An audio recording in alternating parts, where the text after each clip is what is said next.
Alright, today guys, we're going to be talking about shin splints, or what you think are shin splints. And right here joining me, and is going to be my model, Abby, slash fiance, ex-girlfriend. Alright, so basically why I said what you think are shin splints, I need my model leg. Alright, so, if you look at the leg, shin splints normally occur in this lower portion of the leg. So when somebody has any kind of lower leg pain that's not in the very back where the calf is, most people are going to think it's shin splints.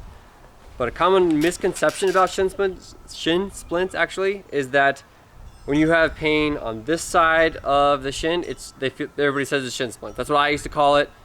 It's a very common term in running and everything like that. But actually shin splints are fairly rare, and for the most part, it's actually between, so there's two bones that kind of run in the lower leg here. So you have the fibula and the tibia. There we go. I always used to do that in anatomy. That was the worst. Fibula. Tibia. I know, but you said never mind. Yeah. Fibula and they're very close, all right? You can see where that misconception comes. I mean, it just keeps. Whatever. I'm gonna keep going. All right, you can see where it comes from. But it's called tibia and the fibula. There we go. So the fibula is on the outside right here. It's a really small bone. It's not really weight bearing, where the tibia is weight bearing. Besides the point, really. But shin splints, essentially, there's a like fascia that kind of runs in between those two bones. When you have an actual shin splint, it's normally due to those two bones kind of separating more and more. So, and the irritation of that fascia in between those. So it's a little bit different from what most people experience, and that's going to actually be a kind of inflammation. I've heard some people say tendinitis, but I would just say inflammation of the muscles. So there's I think there's anterior and the posterior tibialis, and those are the two most common places to get the shin splint kind of pain, or what most people think are shin splints. So the peroneal on the outside is also another common place. From the very outside of the calf right here is another common place to get pain. So if you're getting pain there, here, maybe in the front, right here, then that means you have muscle imbalances, I guess, or muscular imbalances that you need to be correcting. So these exercises are mainly going to show you how to correct those muscle imbalances, but also we're going to go over kind of how to stretch all those little muscles in the calves and all that as well, kind of loosen everything up. So you don't want tightness, and you also don't want muscle imbalances where one muscle's really kind of taking over another muscle and kind of preventing the muscles from working in unison, really. I guess a couple exercises that I would typically do to help with shin splints, prevent them, and also to kind of maybe get rid of them as well once the inflammation is down just a little bit after icing. So the first ones we just looked at right there was a heel walk into a toe walk right here. And then she's going to flip around again, and we'll get another heel walk right there. So this is it. The heel walk will definitely strengthen those front muscles in the shins, where the toe walk will just kind of strengthen those calves. So the heel walks, I would say, a little bit more important than the toe walks, but still both pretty important for what we're looking for. So also pretty easy to do. Typically I do them, anywhere from like 30 meters or so. And there's me using my Steadicam, but and then back. All right, the next one's balancing exercises. So typically, if you're not very good at balance, do it on a hard surface. If you're pretty good at balance, then do it on a soft surface like grass, like this. And then if you close your eyes, like she just did, that will help you be another step forward and make it a little bit more difficult. And you can actually see her losing her balance right here and everything like that. So, and you can even go with like those like half Bosu balls and stuff like that, or just anything unstable. You can find even like pillows and stuff work too. So,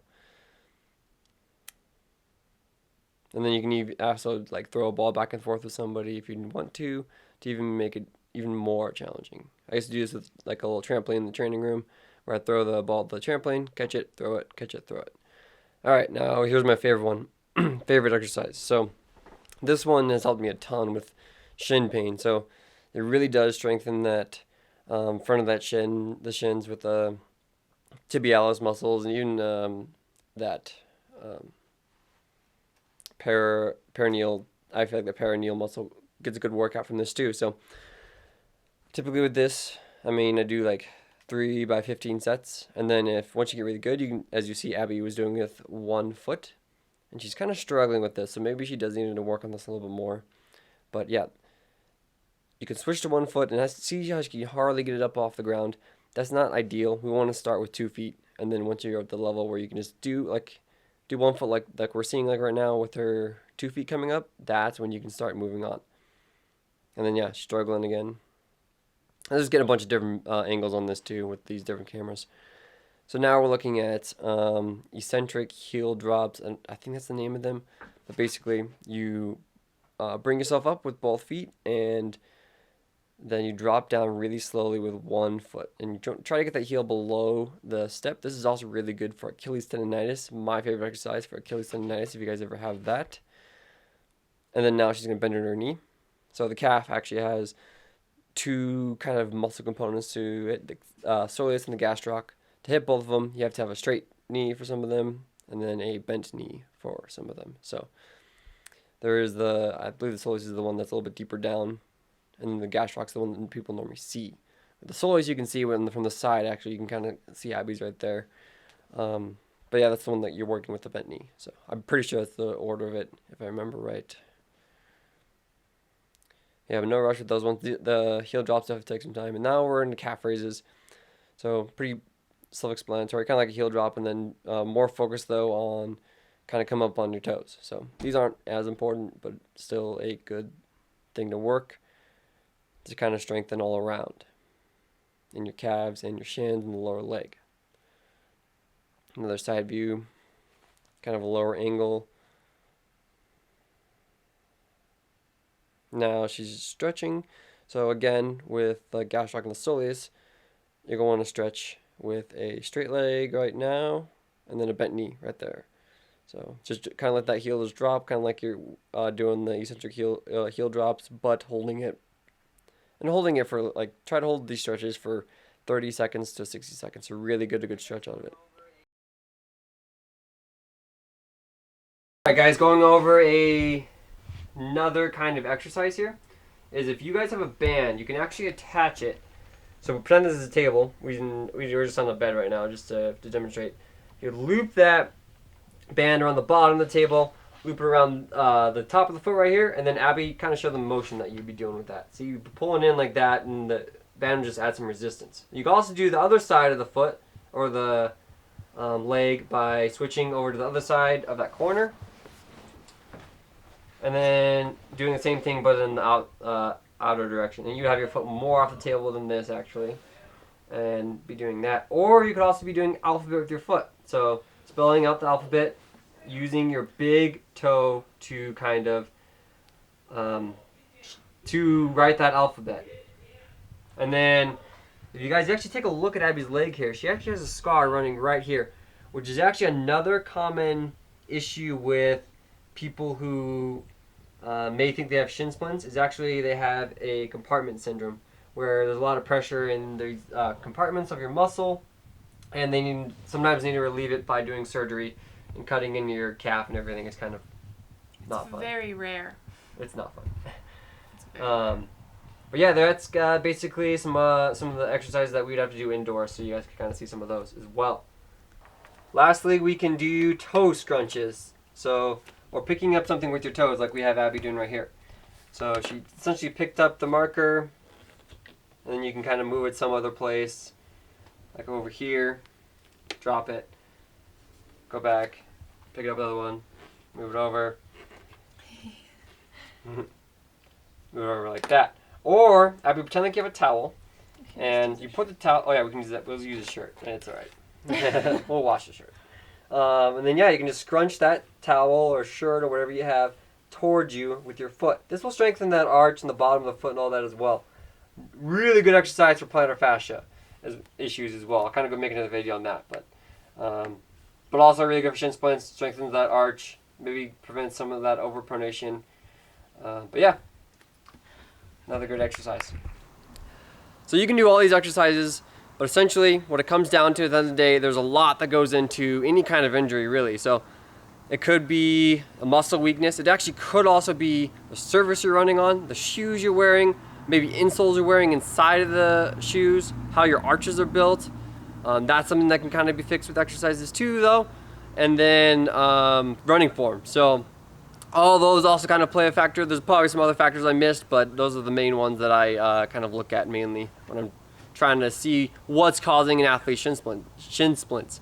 When it comes to injuries, I believe that you need to correct the injuries with corrective exercises and stuff before you try to go to the route of insoles, anything like that. So I mean, I work at a run specialty store, but I definitely believe in running form and strengthening before going the route of like insoles, for example. Good shoes, always need to get good shoes, and always need to be fitted for shoes too, which also can help with shin splints if you're properly fitted.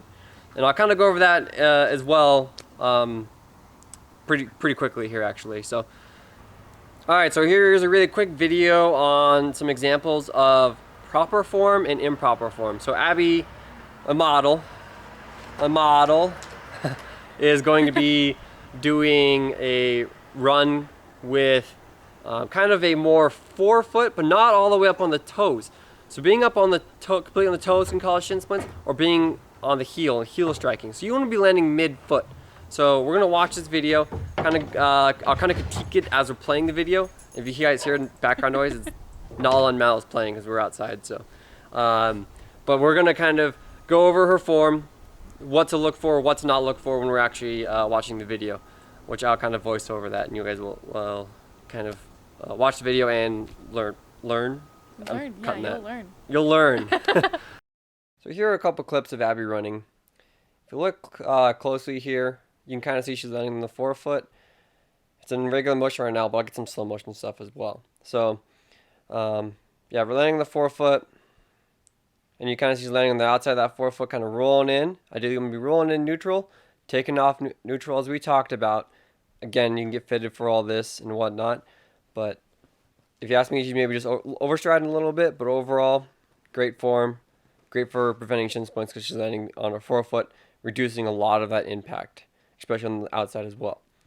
Now, here's another slow motion clip of her heel striking. This is not ideal. Causes a lot of impact. You can actually even see it in the slow motion. As her foot comes down, you kind of see the shock waves kind of go up through her foot and not just be absorbed through her joints and so on. So we want to be landing more underneath our body. And then here's a faster clip as well. Another factor that can really contribute to shin splints is proper footwear and like inserts and everything as well. So, I mean, some people have lower arches or higher arches, and those can also maybe contribute to shin splints too. With the lower and the higher arches actually typically lead to overpronation as well. So where that arch collapses if you have too high of an arch, or the arch is pretty much always collapsed and that's a low arch. And that's going to cause that rotation inwards of that foot.